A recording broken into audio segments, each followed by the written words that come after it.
దాదాపు 20 గంటలు కావస్తుంది. ఇప్పటి వరకు కూడా వైశాలి నగర్ మియాపూర్లో బాలయ్య ఎక్కడున్నాడనేది ఇంకా ఆచూకీ దొరకలేదు. మ్యాన్ హోల్ పరిస్థితి ఎలా ఉందంటే ఒక్కసారి చూడండి. మ్యాన్ హోల్లో పడితే ఈ స్థాయి ఇలా ఈ విధంగా ఏమాత్రం కూడా బయటకు రాకుండా కొట్టుకుపోవాల్సిందే. అంత దారుణంగా ఓపెన్ నాలాలు, మ్యాన్ హోల్స్ కాలనీల మధ్య ఉన్నాయంటే చావుని మనం దగ్గరలో పెట్టుకు తిరుగుతున్నట్టే. ఏమాత్రం చూడకుండా కాలు జారిందంటే ఆ ఓపెన్ నాలాల నుంచి కొట్టుకుపోవడం, అక్కడి నుంచి ఇలా ఇదిగో ఈ కాలువలోకి ఇలా కొట్టుకురావడం అనేది జరుగుతుంది. ఇంకా గాలింపు కొనసాగుతోంది. బాలయ్య ఎక్కడి వరకు వెళ్ళారు? ఆయన దాదాపు ఈవినింగ్ 5 గంటలుగా ఆ ప్రాంతానికి హఫీజ్పేట నుంచి బయలుదేరాడు కూతురు కోసం. వైశాలి నగరంలో ఉంటుంది కూతురు, మియాపూర్లో. అక్కడికి బయలుదేరాడు. అలా వచ్చే క్రమంలో, నడుచుకుంటూ వచ్చే క్రమంలో వైశాలి నగర్ అండర్ పాస్ ఏదైతే బ్రిడ్జ్ ఉంటుందో అండర్ పాస్ బ్రిడ్జ్ నుంచి కూడా వెళ్ళాలి లోపలికి. ఆ దాటుకుంటూ వెళ్ళాలి. ఆ వెళ్ళే క్రమంలో నాలా వర్క్ జరుగుతుంది. నాలా వర్క్ జరిగేటప్పుడు అక్కడ ప్రమాదం ఉంది, ఇక్కడి నుంచి రావద్దని కూడా సూచిక బోర్డులు పెట్టాలి, మ్యాన్ హోల్స్ మూసివేయాలి. కానీ అలా జరగలేదు.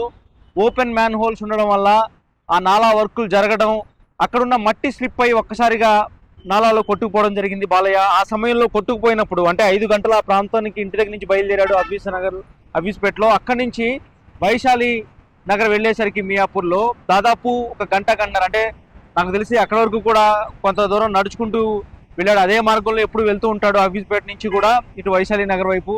అలా వెళ్లే క్రమంలో ఒక్కసారిగా ఆ మట్టి పైనుంచి వర్క్ జరుగుతున్న చోటు నుంచి నాలా మీదగా వెళ్ళే టైంలో ఒక్కసారిగా కాలు జారి స్లిప్ అయ్యి ఆ ఓపెన్ మ్యాన్ హోల్ ఆ నాలాలో పడిపోవడం, అక్కడి నుంచి కొట్టుకుపోవడం జరిగింది. 70 సంవత్సరాలు ఉంటాయి బాలయ్య అనే వృద్ధుడు. ఇప్పటివరకు కూడా గాలింపు జరుగుతోంది. ఎన్డీఆర్ఎఫ్, ఎస్డీఆర్ఎఫ్ బృందాలు గాలిస్తున్నాయి, కానీ ఆచూకీ దొరకలేదు.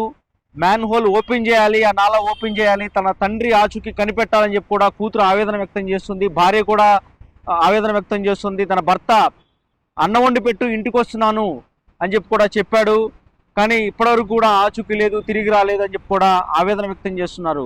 అంటే కేవలం అధికారుల నిర్లక్ష్యం కారణంగా ఈరోజు ఒక వృద్ధుడు ప్రాణాలు కోల్పోయాడు. ఎంతటి నిర్లక్ష్యం అంటే ఇదే మ్యాన్ హోల్లో కాలు జారి కింద పడితే ఇంకా అడ్రస్ గల్లంతే, ఆ మనిషి దొరకడు, ప్రాణాలతో పట్టుకోవడం అసాధ్యం అని అధికారికి తెలుసు. కాంట్రాక్టర్లు ఎవరైతే ఈ మరమ్మతులు చేస్తున్నారో, మ్యాన్ హోల్ సంబంధించి పనులు చేస్తున్నారో వాళ్ళకి తెలుసు. ఇలాంటి ఘటనలు అనేకం జరిగాయి హైదరాబాద్లో, కానీ మార్పు రావడం లేదు. అదే నిర్లక్ష్యం కొనసాగుతోంది.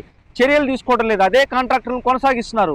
దీనివల్ల ఇష్టానుసారంగా, అందులోనూ ఇంకో ఆశ్చర్యకరమైన విషయం ఏంటంటే వీళ్ళేదో ఇంకా సమయం లేనట్టు వర్షాలు మొదలైనప్పుడే పనులు మొదలు పెడతారు. వర్షాకాలం వచ్చిందంటే వర్షాలు ప్రభావంతో ఎక్కువగా ఆ నాలాల్లోకి నీరు వస్తుంటాయి, వరద నీరు, చుట్టుపక్కల చెరువుల్లోంచి వరద నీరు వస్తుంటాయి. ఇవన్నీ కూడా నాలాలు ఉప్పొంగుతాయి. ఈ సమయంలో నాలాలు వర్క్ చేయడం ఏంటో అర్థం కాదు. వర్షాకాలమే నాలాల వర్క్ మొదలు పెడతారు. దాంతో ఇంకా మరింత దారుణంగా తయారవుతుంది పరిస్థితి. అనేక మంది ప్రాణాలు తీస్తుంది. ఇది ఒక ఉదాహరణగా చెప్పొచ్చు. బాలయ్య ఆచూకీ దొరకలేదు ఇప్పటివరకు కూడా. దాదాపు 20 గంటలు కావస్తుంది. నా భర్త ఎక్కడని భార్య పక్క తన తండ్రిని చూపించండి అని చెప్పి కూడా కూతురు బోరమంటున్నారు. ఇలా బాలయ్యను బలి తీసుకుంది అధికారుల నిర్లక్ష్యం. ఎస్డీఆర్ఎఫ్, ఎన్డీఆర్ఎఫ్ బృందాలు, హైడ్రా గాలింపు చర్యలు చేపట్టాయి. ఇప్పటివరకు కూడా ఆచూకీ లభించలేదు. ఇలా అధికారుల నిర్లక్ష్యం అనేది ఏ స్థాయిలో ఉందంటే ఇది రిపీట్ అవుతూనే వస్తుంది. ఇలాంటి ఘటనలు జరిగితే ఖచ్చితంగా బాధ్యులైన వారిపై చర్యలు తీసుకుంటే, అలాంటి కాంట్రాక్టర్ ఎవరైతే నిర్లక్ష్యంగా వ్యవహరించాడో కనీసం వర్క్ జరిగేటప్పుడు ఇటువైపు రాకుండా ఉండే విధంగా సూచిక బోర్డులు పెట్టడం కానీ ఇలాంటివి చేయకుండా నిర్లక్ష్యంగా వ్యవహరించారో అలాంటి కాంట్రాక్టర్ని పూర్తి స్థాయిలో ఏమాత్రం కూడా అతనికి పనులు దొరకకుండా క్రిమినల్ చర్యలు కూడా తీసుకుంటే కానీ ఇలాంటి వాళ్ళలో మార్పు వచ్చేలా కనిపిస్తోంది. ఈ విధంగా నాలాలో మునిగి ఇప్పటివరకు గల్లంతైన బాలయ్య ఆచూకీ లభించలేదు. గాలింపు కొనసాగుతుంది. ఇంకా ఎక్కడ లభిస్తుంది, ఎంత సమయం పడుతుంది అనేది కూడా ఒక క్లారిటీ రావడం లేదు. శేషు, ఏపీ దేశం, హైదరాబాద్.